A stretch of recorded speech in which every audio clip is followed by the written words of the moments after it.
మన సీరియల్స్ని లైక్ చేసి ఆదరిస్తున్న అందరికీ పేరు పేరున కృతజ్ఞతలు. అలాగే ఈ ఎపిసోడ్ని కూడా లైక్ చేసి ఆదరిస్తారని కోరుకుంటూ నాకు సపోర్ట్ చేస్తున్న ప్రతి ఒక్కరికి రుణపడి ఉంటాను. సాగర్ భుజంపై చెయ్యి వేయగానే కోపంతో విసిరికొట్టింది వసుధ. క్షణం వసుధ కోపాన్ని చూసిన సాగర్ బిక్క చచ్చిపోయాడు. కారణం వసుధ కళ్ళల్లో కనిపిస్తున్న కోపం. వసుధ కళ్ళు ఎర్రటి నిప్పు కనికెల్లా మెరుస్తున్నాయి. వసుధ కళ్ళతో కాల్చేసేలా చూస్తుంటే సాగర్కి వసుధని చూడాలంటే భయం వేసి అక్కడి నుండి వెళ్ళిపోయాడు. వసుధ కళ్ళతోనే చంపేస్తాను అన్నట్లుగా చూస్తుండేసరికి వసుధని కదిపే ప్రయత్నం చేయలేక అక్కడి నుండి వెళ్ళిపోయాడు. సాగర్ వెళ్ళిపోయాక బాత్రూంలోకి వెళ్లి బోరున ఏడుస్తూ స్నానం చేస్తూ సాగర్ ముట్టుకున్న చోటుని సబ్బుతో రుద్ది తనని తాను శిక్షించుకుంది వసుధ.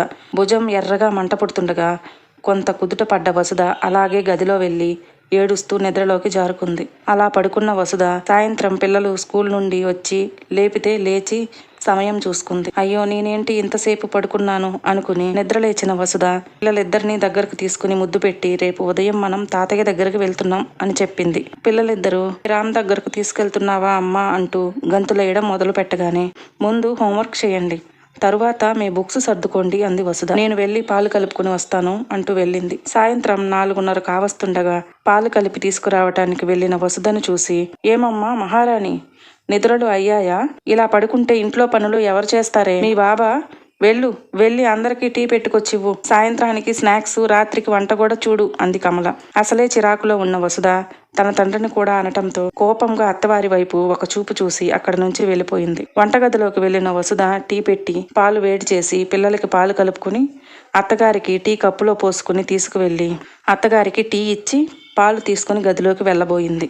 ఎవరికి టీ ఇవ్వకుండా వెళ్తున్న వసుధని చూసి శారద మాకేది టీ అంది. స్టవ్ పై ఉంది, ఎవరికి కావాలనుకుంటే వాళ్ళు తాగండి అంది వసుధ.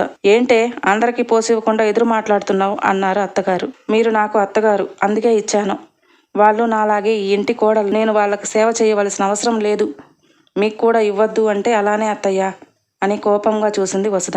ఎన్నడూ పెళ్లి జరిగిన 7 సంవత్సరాలలో ఏ రోజు నోరు విప్పని వసుధ మొదటిసారి అలా మాట్లాడటంతో ఆశ్చర్యంతో ఎవ్వరికీ నోట మాట రాలేదు.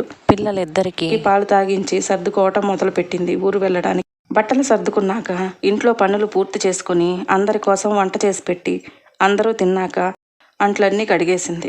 అప్పటికి రాత్రి 10 కావస్తుండగా గదిలోకి వెళ్ళి రోజులాగే సాగర్కి కింద పక్కపరిచి తను నిద్రలోకి జారుకుంది.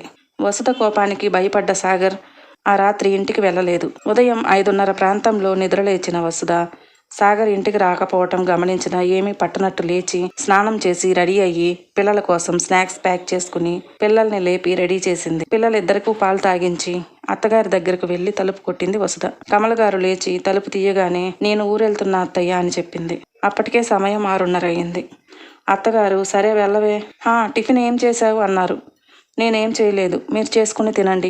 అలాగే రాత్రి మీ అబ్బాయి రాలేదు, ఎక్కడికి వెళ్ళాడో తెలియదు, నేను వెళ్తున్నా అంటూ కమలగారు ఏదో మాట్లాడుతున్నా పట్టించుకోకుండా వెళ్ళిపోతున్న వసుధని చూసి దీనికి బాగా కొవ్వెక్కింది, ఊరు నుంచి తిరిగొచ్చాక దీని సంగతి చెప్తా అని కోపంతో ఊగిపోయింది. అత్తగారి అరుపులకు భయపడకుండా బయటకు వచ్చిన వసుధని పిల్లల్ని రుద్ర తీసుకెళ్లి ట్రైన్ ఎక్కించాడు. వసు జాగ్రత్తరా, వెళ్ళగానే ఫోన్ చెయ్యి అని జాగ్రత్తలు చెప్పాడు. అన్నయ్య నాకేంటి, నేను సేఫ్గా వెళ్తాను, నువ్వు కంగారు పడకు, పిన్నిని కూడా కంగారు పడొద్దని చెప్పు అంటూ చిరునవ్వు చిందించింది వసుధ. రుద్ర పిల్లలిద్దరినీ ఎత్తుకుని అమ్మని విసిగించకండి అంటూ అటు ఇటు పరిగెత్తొద్దు, అమ్మతోనే ఉండండి, జాగ్రత్తగా ఉండండి అంటూ ఇద్దరినీ ముద్దు చేశాడు. సరే మామ. నిషిత బాయ్ మామ, అందరూ జాగ్రత్త అంటూ తల్లితో కలిసి ట్రైన్ ఎక్కింది. వామ్మో ఇది ముసలక్క వసు అంటూ నవ్వుతూ నిశాంత్ని వసుధకి ఇచ్చి ట్రైన్లో నుండి దిగి ట్రైన్ కదిలే వరకు ఉండి ఇంటికి వెళ్ళిపోయాడు రుద్ర. ట్రైన్లో ఉన్న వసుధ ఎడతెగని ఆలోచనల నడుమ పుట్టింటికి చేరింది. తండ్రితో మాట్లాడింది.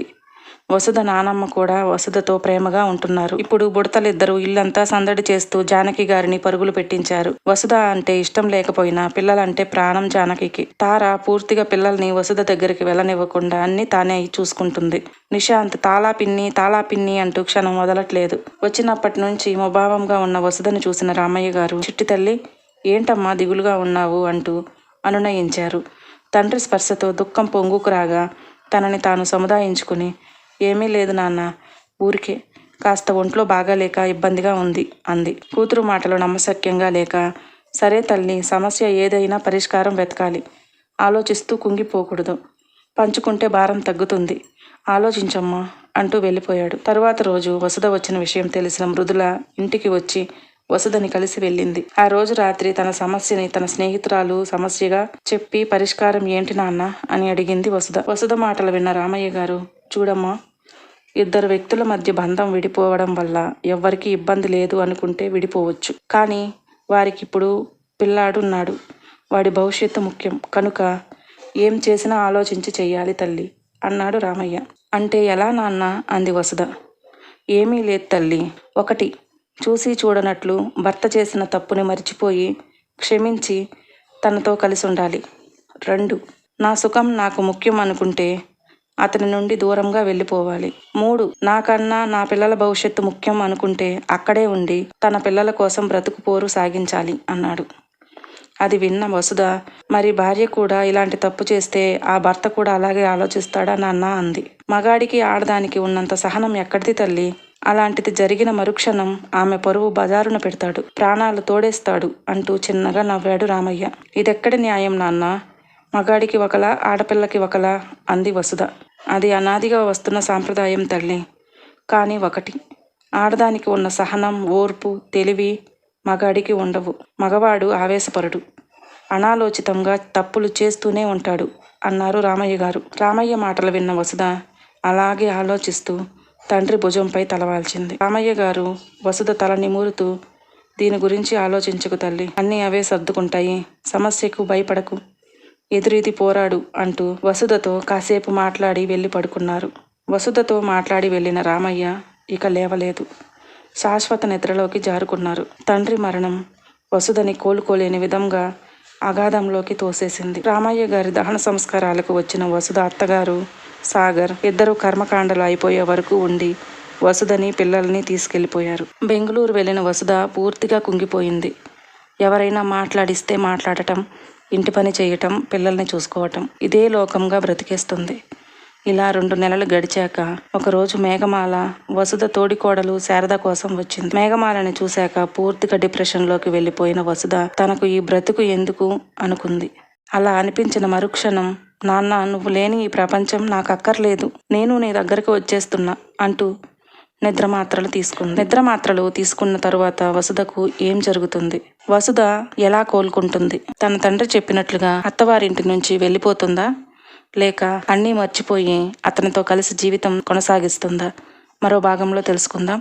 మన వీడియోలు మీకు నచ్చినట్లయితే ప్లీజ్ లైక్ చేయండి, షేర్ చేయండి, సబ్స్క్రైబ్ చేసుకోవటం మాత్రం మర్చిపోకండి. Thank you.